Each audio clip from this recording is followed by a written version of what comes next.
नमस्कार, एक बार फिर आप सभी का स्वागत है। मैं हूं आपके साथ ऋतु सिंह और बुलेटिन की शुरुआत में सबसे पहले बड़ी खबर रायपुर से आपको बता दें, जहां पूर्व आईएएस अनिल टुटेजा की ईडी रिमांड बढ़ा दी गई है।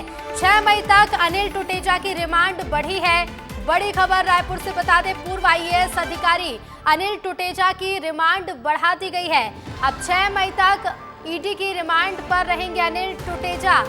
बड़ी खबर, पूर्व आईएएस अनिल टुटेजा की ईडी रिमांड बढ़ी है। 6 मई तक अनिल टुटेजा ईडी की रिमांड पर ही रहेंगे। तो 6 मई तक अनिल टुटेजा की रिमांड को बढ़ा दिया गया है।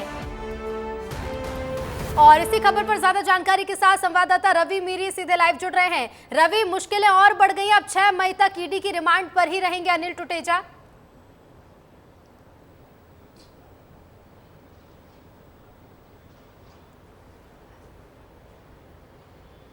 रवि, सुन पा रहे हैं आप मुझे? तो पूर्व आईएएस अनिल टुटेजा, जिनकी ईडी रिमांड बढ़ा दी गई है, 6 मई तक रिमांड पर ही रहेंगे अनिल टुटेजा। रवि, आपको मेरी आवाज मिल पा रही है तो बताइएगा, मुश्किलें और बढ़ गई, अब 6 मई तक रिमांड पर ही रहने वाले हैं अनिल टुटेजा। देखिए, आबकारी मामले में लगातार कोर्ट में सुनवाई चल रही है। स्पेशल कोर्ट में आज भी सुनवाई हुई। आज भी अनिल टुटेजा को पेश किया गया। लगातार कोशिश की गई कि उनको जमानत मिल जाए, लेकिन लगातार जो ईडी के पक्ष से कहा गया कि इस पे अभी लगातार जांच चल रही है, तो रिमांड नहीं दिया जा सकता और रिमांड को बढ़ा दिया गया है 6 मई तक। अभी भी अब इसमें ईडी लगातार पूछताछ करेगी, इसीलिए इस रिमांड को बढ़ाया गया है, क्योंकि ये बहुत बड़ा मामला है। छत्तीसगढ़ में 2023 के पहले से मामला चल रहा है, विधानसभा चुनाव के पहले से, और क्योंकि आबकारी विभाग में जो गड़बड़ियां हुई थी और 2000 करोड़ के भ्रष्टाचार का मामला ईडी ने खुलासा किया था, इसी विषय पर लगातार जांच चल रही है और इसी मामले में अनिल टुटेजा की भूमिका बहुत बड़ी मानी गई थी। उसी भूमिका को स्पष्ट करने के लिए लगातार ईडी पूछताछ कर रही है और इसी पूछताछ को पूरी करने के बाद ही इस पर अंतिम फैसला आएगा। लेकिन अभी फिलहाल जो जानकारी है कि रायपुर की स्पेशल कोर्ट ने ईडी ने इसकी रिमांड को बढ़ा दी। ईडी के पास ही अब पूछताछ ईडी अभी लगातार इस पर करती रहेगी। बिल्कुल बिल्कुल रवि, आप बने रहिएगा, लौटूंगी मैं आपके पास। और इसी के साथ आगे बढ़ेंगे। एक और खबर आपको बता दें, आबकारी घोटाले में अनवर ढेबर की जमानत याचिका पर भी आज सुनवाई हुई। विशेष कोर्ट ने अनवर ढेबर की जमानत याचिका को खारिज कर दिया है। अनवर ढेबर को ईओडब्ल्यू ने शराब घोटाले में गिरफ्तार कर जेल भेजा है। अब एसीबी ईओडब्ल्यू कोर्ट ने जमानत याचिका को खारिज कर दिया है। तो आबकारी घोटाले में अनवर ढेबर की जमानत याचिका पर भी आज सुनवाई की गई। विशेष कोर्ट में सुनवाई हुई, अनवर ढेबर की जमानत याचिका को खारिज कर दिया गया है। रवि लगातार बने हुए हैं। रवि, अनवर ढेबर की मुश्किलें भी बढ़ती जा रही हैं। जो जमानत याचिका लगाई गई थी उसे कोर्ट ने खारिज कर दिया है।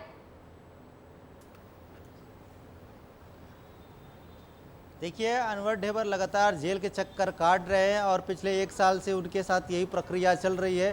पहले ईडी के केस में अनवर ढेबर जेल में थे, इस बार ईओडब्ल्यू और एसीबी ने उनको गिरफ्तार किया है और मामला वही है, आबकारी विभाग में गड़बड़ी। जिस गड़बड़ी की चर्चा हम अनिल टुटेजा के मामले में कर रहे थे कि 2000 करोड़ रुपए का भ्रष्टाचार हुआ है, उसी मामले में ईओडब्ल्यू और एसीबी भी लगातार पूछताछ कर रही है अनवर ढेबर के साथ। तो वो पूछताछ भी लगातार जारी है और इस मामले में अपडेट ये है कि अनवर ढेबर के जो पक्ष के वकील है, बचाव पक्ष के जो वकील है, उन्होंने दलीलें पेश की थी कि उनका स्वास्थ्यगत समस्या है, इसी कारण से उनको जमानत दी जाए। लेकिन ईओडब्ल्यू के वकीलों ने ये कहा है कि अभी उनको जमानत नहीं दिया जा सकता, क्योंकि इस मामले में पूछताछ जारी है। और इससे पहले एक बार अनवर ढेबर को हाई कोर्ट से जमानत मिल चुकी थी, एक बार राहत मिल चुकी थी, लेकिन फिर से उनको गिरफ्तार किया गया था और फिर से लगातार इस पर नए एफआईआर दर्ज हुआ था। उसी मामले में लगातार पूछताछ जारी है और ये पूछताछ जब तक जारी होगी तब तक अनवर ढेबर को ईओडब्ल्यू के पास रहना पड़ेगा और ईओडब्ल्यू जितनी पूछताछ करेगी उस पूछताछ बिल्कुल रवि, अब देखना होगा कि पूछताछ में क्या कुछ निकल कर सामने आता है। फिलहाल शुक्रिया आपका हमसे जुड़ने के लिए और जानकारी के लिए। और अब बात करेंगे मध्य प्रदेश के गुना की, जहां 7 मई को वोटिंग होनी है। वक्त कम है और यही वजह है कि चुनावी घमासान भी जोरों पर है। ये वो हाई प्रोफाइल सीट है जहां से केंद्रीय मंत्री ज्योतिरादित्य सिंधिया खुद मैदान में हैं। बीजेपी इस सीट को लेकर कोई भी कसर नहीं छोड़ना चाहती, तो आज यूपी के सीएम योगी आदित्यनाथ ने सभा की। वहीं बीजेपी के तमाम दिग्गज भी यहां सिंधिया के पक्ष में प्रचार कर चुके हैं। बीजेपी का गुना पर इतना फोकस आखिर क्यों है, इस रिपोर्ट में देखिए। गुना में इतनी गहमा गहमी क्यों? बीजेपी का पूरा फोकस गुना पर क्यों? गुना में क्यों उतरी दिग्गजों की फौज? सीट फंसी या फिर सिंधिया की मौज? ये सवाल बस यूं ही जहन में उठ रहे हैं, क्योंकि तीसरे चरण में बीजेपी का फोकस जितना गुना सीट पर दिखाई दे रहा है, शायद ही किसी और सीट पर हो। बीजेपी ने यहाँ पूरी ताकत झोंक दी है और इसी कड़ी में यूपी के सीएम योगी आदित्यनाथ भी शनिवार को गुना पहुंचे।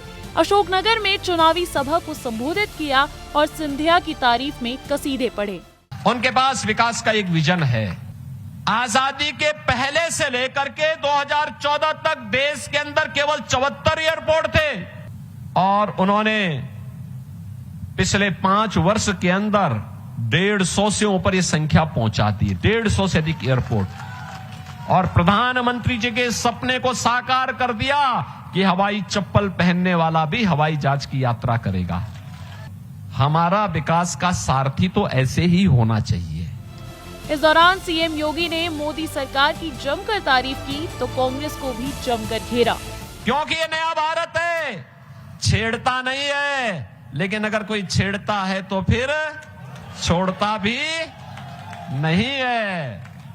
एक तरफ मोदी जी कहते हैं कि गुलामी के अंशों को समाप्त करेंगे लेकिन विरासत का सम्मान करेंगे, और दूसरी तरफ कांग्रेस क्या कहती है अपने मैनिफेस्टो में? कहती है हम विरासत टैक्स लगाएंगे। ये कांग्रेस औरंगजेब के जजिया कर को जबरन लागू करना चाहती है। क्या आप इसको स्वीकार करेंगे क्या? ये तो हुई सीएम योगी की सभा की बात। अब ये भी देख लेते हैं कि अब तक बीजेपी के कौन कौन से दिग्गजों ने गुना का रुख किया और सिंधिया के लिए प्रचार किया।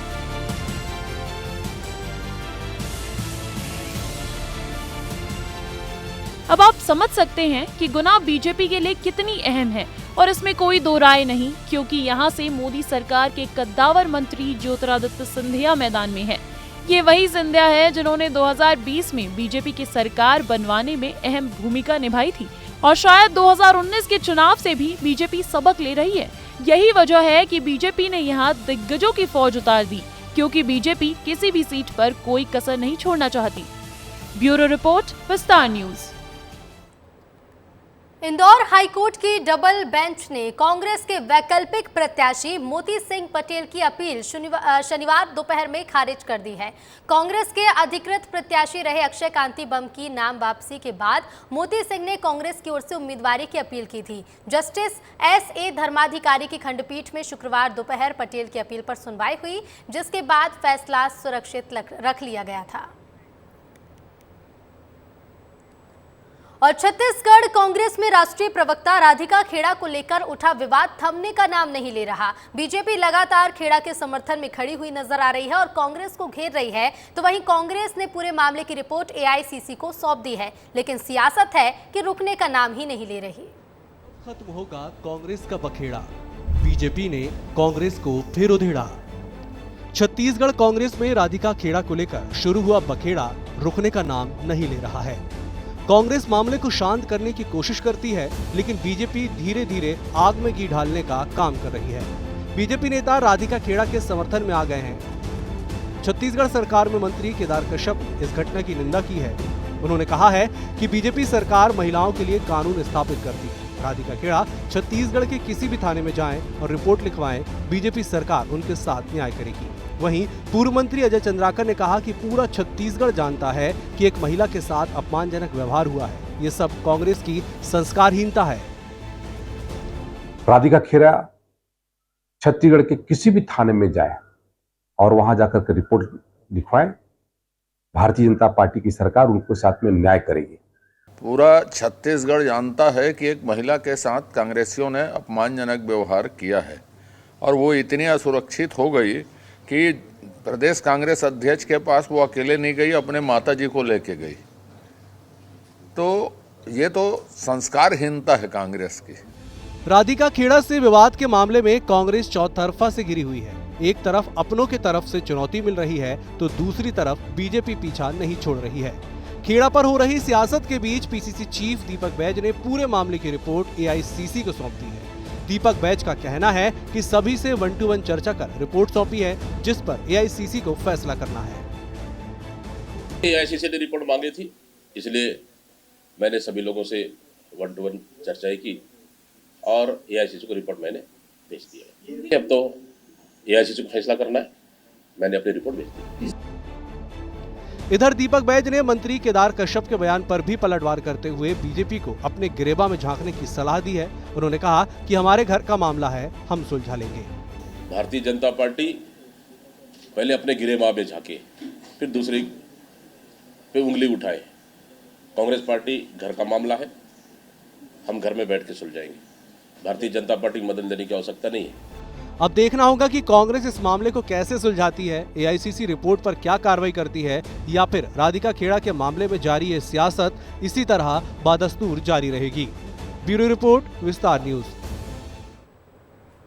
और अब खबर है जांजगीर चांपा से, जहां लोकसभा चुनाव से पहले कांग्रेस पार्टी को बड़ा झटका लगा है। यहां चरणदास महंत की करीबी कांग्रेस नेत्री यनिता यशवंत चंद्रा ने पार्टी की प्राथमिक सदस्यता से इस्तीफा दे दिया। यनिता यशवंत चंद्रा जांजगीर चांपा जिला पंचायत अध्यक्ष भी हैं। यनिता ने अपना इस्तीफा कांग्रेस प्रदेश अध्यक्ष दीपक बैज को भेजा है। यनिता ने आरोप लगाया है कि कांग्रेस अपने मूल सिद्धांतों और विचारधारा से हट गई है। यनिता कांग्रेस में 20 सालों से सक्रिय हैं। और खबर अब बेमित्रा से है, जहां पूर्व गृह मंत्री ताम्रध्वज साहू ने दावा किया है कि छत्तीसगढ़ में कांग्रेस 11 में से 11 सीट जीत रही है। उधर राधिका खेड़ा विवाद पर बीजेपी के आरोपों पर उन्होंने कहा कि बीजेपी अपने अंदर झांके और अपना परिवार देखे। पूर्व गृह मंत्री ताम्रध्वज साहू ने बिरनपुर हिंसा मामले में सीबीआई से निष्पक्ष जांच की मांग भी की है। 11 में 11 जीतने के लिए हम लोग चुनाव लड़ रहे हैं, पर एक बात मैं दावे से कह सकता हूं कि अधिकांश सीट इस बार हम लोग छत्तीसगढ़ में जीत रहे हैं। हमारी पार्टी में, हमारे केडर में, हमारे परिवार में, तो उसको सुलझाने में, समझाने में, समझने में हम लोग सक्षम हैं। अपने परिवार को देखें, अपने पार्टी को देखें, अपने गिरेबान में झांक के देखें। सीबीआई जांच, निष्पक्ष जांच हो, सबकी सुनवाई हो, आरोपियों की हो, आवेदकों की हो, अनावेदकों की हो, आम जनता की हो, सबकी सुनवाई हो, निष्पक्ष न्याय आना चाहिए, मूल उद्देश्य ये। और अब खबर है जांजगीर चांपा से, जहां बीजेपी प्रत्याशी के समर्थन में प्रचार करने पहुंचे छत्तीसगढ़ के डिप्टी सीएम विजय शर्मा ने सूर्यवंशी समाज को लेकर एक बड़ी बात कही। डिप्टी सीएम ने कहा कि भगवान राम सूर्यवंशी थे, भगवान राम के सूर्य तिलक में सूर्यवंशी समाज का भी प्रतिनिधि होना चाहिए। सीएम विष्णुदेव साय से सूर्यवंशी समाज के लोगों के लिए विशेष व्यवस्था बनाने की मांग करेंगे। बता दें, जांजगीर चांपा में इन दिनों भगवान राम और शिव का चुनाव प्रचार में खूब जिक्र हो रहा है। कुछ दिन पहले ही कांग्रेस के राष्ट्रीय अध्यक्ष मल्लिकार्जुन खड़गे ने भी राम और शिव को लेकर एक विवादित बयान दिया था। कि हर रामनवमी को जब सूर्य तिलक होते हैं भगवान के मूर्ति के, भगवान के वो विग्रह के, तो हमारे समाज के प्रतिनिधित्व वो मंदिर में, अयोध्या जी के मंदिर में जरूर होना चाहिए। हमारे समाज से, हमारे क्षेत्र से लोगन वो दिन रामनवमी के दिन सूर्य तिलक हुआ है, तीन दिन अयोध्या जी के मंदिर में आप मन की उपस्थिति जरूर होना चाहिए। और सरगुजा के कांग्रेस लोकसभा प्रत्याशी शशि सिंह के खिलाफ यूथ कांग्रेस के नेता ने सूरजपुर थाने में शिकायत दर्ज कराई है। शशि सिंह पर 4,50,000 रुपए लेने और पैसे वापस नहीं देने का आरोप लगाया गया है, लेकिन शिकायत के बाद शशि सिंह की मुश्किलें और बढ़ गई हैं। आपको बता दें कि शिकायतकर्ता जयशंकर प्रसाद गुप्ता युवक कांग्रेस का प्रेमनगर के ब्लॉक अध्यक्ष रहे हैं। शिकायत के मुताबिक शशि सिंह ने जून 2021 में गाड़ी खरीदने के लिए पैसे मांगे थे, लेकिन पैसे लौटाने में आनाकानी करती रहीं, जिससे मजबूरन उन्हें पुलिस का सहारा लेना पड़ा। जून 2021 को उनके द्वारा मांग किया गया हम लोग से कि जयशंकर, मेरे को एक गाड़ी खरीदना है, 4 व्हीलर खरीदना है, क्षेत्र में दौरा करने के लिए आपके पास कुछ पैसा होगा तो मेरे को उधार स्वरूप दे दिए। मेरे पास पैसा था और मैंने 11 जून 2021 को ही अपने HDFC बैंक ब्रांच सूरजपुर से आरटीजीएस के माध्यम से शशि सिंह के खाते में एसबीआई ब्रांच रायपुर के खाते में मैंने 4.5 लाख रुपए ट्रांसफर किया था। बहुजन समाज पार्टी ने कांग्रेस की मुश्किलें बढ़ा दी हैं। बसपा के प्रदेश अध्यक्ष श्याम टंडन और राष्ट्रीय कोऑर्डिनेटर मनीष आनंद ने कांग्रेस प्रत्याशी डॉक्टर शिव डहरिया और उनके कार्यकर्ताओं की शिकायत की। उन्होंने निर्वाचन आयोग से जांजगीर चांपा से कांग्रेस प्रत्याशी शिव डहरिया की शिकायत की है, जिसमें बताया गया है कि बिलाईगढ़ में कांग्रेस प्रत्याशी डॉक्टर शिव डहरिया की मौजूदगी में कांग्रेस कार्यकर्ताओं ने बसपा के खिलाफ आपत्तिजनक नारे लगाए हैं। इधर ग्वालियर में मुख्यमंत्री डॉक्टर मोहन यादव का अलग अंदाज देखने को मिला। ग्वालियर पहुंचे सीएम डॉक्टर मोहन यादव ने यहां इलेक्ट्रिक व्हीकल पर बैठकर सवारी की। इस दौरान सबसे खास बात यह रही कि टमटम को पूर्व गृह मंत्री नरोत्तम मिश्रा ने चलाया। इंपीरियल रिसोर्ट में कार्यक्रम स्थल तक सीएम ने सवारी की।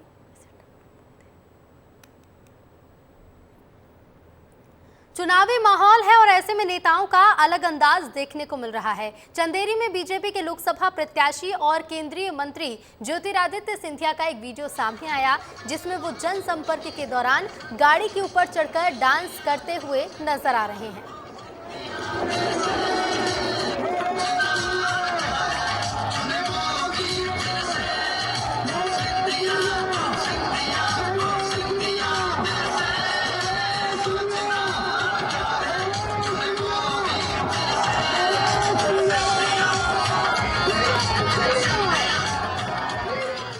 बस्तर के नियानार और बिरिंगपाल संग्रहण केंद्रों में 7,80,000 क्विंटल धान खुले में रखा हुआ है।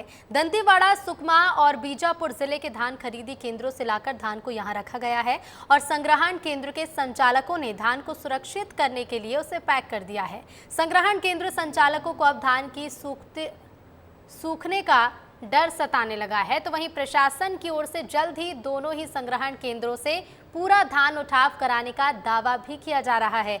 बस्तर में हो रही बेमौसम बारिश ने संग्रहण केंद्र संचालकों की चिंता जरूर बढ़ा दी है। छत्तीसगढ़ शासन की एक महत्वाकांक्षी योजना है किसानों के द्वारा धान खरीदी करने का। इस पे सत्र 2023-24 में जो धान खरीदी हुई थी हमारे जिले में लगभग 2,45,00,000 मैट्रिक टन का जो खरीदी हुई है उसका हम लोगों ने लगभग उठाव कंप्लीट कर लिया है। संग्रहण केंद्रों में जो दंतेवाड़ा, बीजापुर और सुकमा से जो धान आई हुई है उसके लिए हम लोग लगातार शासन स्तर पर प्रयास कर रहे हैं ताकि उसका भी ड्यू कट जाए और जहाँ पे भी अंतर जिला में जो ट्रांसफर होना है उसका हम लोग कराने की कोशिश में है। सरगुजा लोकसभा क्षेत्र में आने वाले छत्तीसगढ़ झारखंड की सीमा पर स्थित घोर नक्सल प्रभावित गांवों के मतदान केंद्रों की निगरानी ड्रोन के जरिए अब फोर्स करेगी। तो वहीं अकेले बलरामपुर जिले के नक्सल प्रभावित क्षेत्र होने के कारण 4,000 जवानों की तैनाती की गई है, जबकि अन्य सामान्य जिलों में जहां नक्सलियों का दहशत नहीं है वहां इसके आधे जवान ही ड्यूटी करेंगे। बता दें कि यहां के नक्सल प्रभावित मतदान केंद्रों में पहले मतदान दलों को हेलीकॉप्टर से भेजा जाता था, क्योंकि तब सड़क मार्ग में जाने से आईईडी ब्लास्ट होने का खतरा रहता था, तो नक्सली हमले के फिराक में भी रहते थे। लेकिन अब सड़क बना दी गई है, फिर भी इलाके में नक्सली सक्रिय हैं और यही वजह है कि यहां फोर्स का कैंप चल रहा है। मतदान केंद्रों के इलाके पर, उसके आवागमन के रास्ते पर पर्याप्त संख्या में सीएपीएफ का बल, सशस्त्र बल तैनात किया जाएगा ताकि आने जाने वालों की सुरक्षा उपलब्ध कराई जा सके, साथ ही साथ मतदान केंद्रों की सुरक्षा उपलब्ध कराई जा सके। उस इलाके पर पर्याप्त दिन पहले एडवांस में ही आरोपी और एरिया डोमिनेशन की कार्रवाई की जा रही है। और अब खबर है मुंगेली से, जहां चुनाव ड्यूटी से गैर हाजिर रहने पर सहायक शिक्षक को निलंबित कर दिया गया। कलेक्टर ने ये सख्त कदम उठाया है। शिक्षक पथरिया की शासकीय प्राथमिक शाला हिंछापुरी में तैनात थे। और इधर बिलासपुर में अखिल भारतीय विद्यार्थी परिषद के कार्यकर्ताओं और छात्राओं ने देर रात जमकर हंगामा किया। उन्होंने गर्ल्स हॉस्टल का गेट तोड़कर तड़के सुबह तक प्रदर्शन किया। छात्राओं ने अपनी मांगों को लेकर यह मोर्चा खोला है। छात्राएं एबीवीपी के कार्यकर्ताओं के साथ बैठी रहीं और गुरु घासीदास सेंट्रल यूनिवर्सिटी में देर रात तक प्रदर्शन किया है।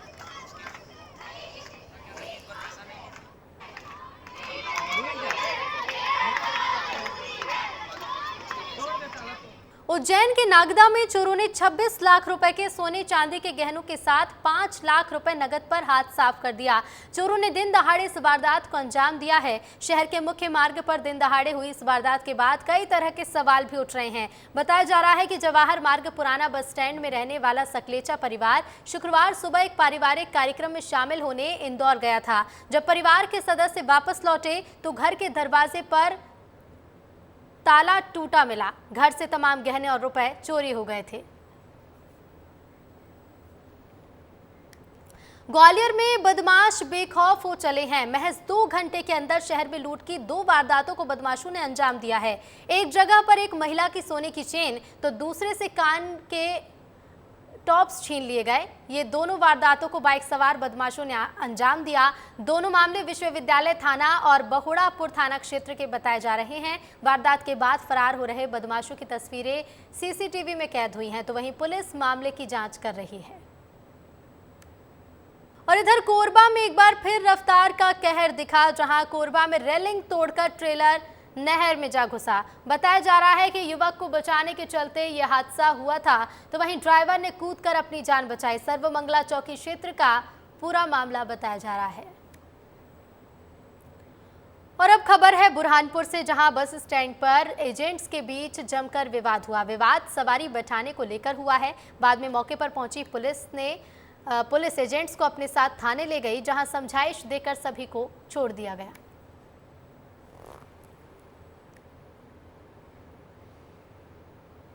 उज्जैन में विश्व प्रसिद्ध बाबा महाकालेश्वर के दरबार में सोम यज्ञ शुरू हो गया। अच्छी बारिश, भारत शांति, सद्भाव और देश में प्रेम सद्भावना बनाए रखने के लिए सोम यज्ञ का आयोजन किया गया है, जो 9 मई को खत्म होगा। और इसी के साथ इस बुलेटिन में फिलहाल इतना ही। देखते रहिए विस्तार न्यूज़। नमस्कार।